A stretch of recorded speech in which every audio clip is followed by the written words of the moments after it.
হাফেজ এমন একটা আল্লাহর দান, আল্লাহর নিয়ামত। কোরআন পাকে 6663টা আয়াত। এই আয়াতকে যাদের আল্লাহ পাক হৃদয়ে গেঁথে দিয়েছেন তারাই হয় কোরআনের হাফেজ।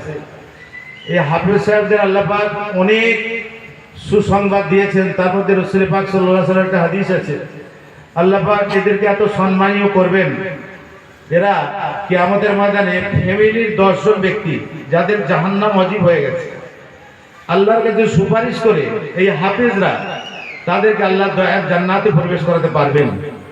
এই খবর রাসূল করিম সাল্লাল্লাহু আলাইহি ওয়াসাল্লাম দিয়েছেন। সেই আমাদের মাদ্রাসার প্রাণপ্রিয় মাদ্রাসার 5 জন ছাত্র প্রথমেই আমি দেখেছি জনাব হাফেজ শাহিন মন্ডল সাহেব। আমি অনুরোধ করব শাহিন মন্ডলের শ্রদ্ধেয় পিতা যাদের হাফেজের আব্বা, এই হাফেজের আব্বাকে আমাদের দেখার বড় শখ। আল্লাহ কত বড় নসিব করেছে।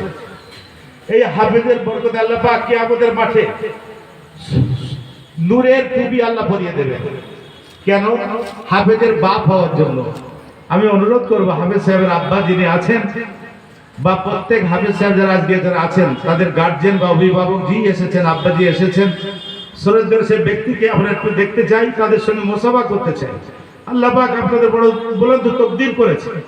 বড় ভাগ্যবান আপনারা যে আপনাদের ঘরে কলেজের টুকরা সন্তানকে আল্লাহ পাক কোরআনের হাফেজ করে দিয়েছে। এর থেকে বড় সৌভাগ্য আর কি হতে পারে? আপনি হাফেজের আব্বা, আপনি হাফেজ সাহেবের পিতা, আপনি দয়া করে আসুন।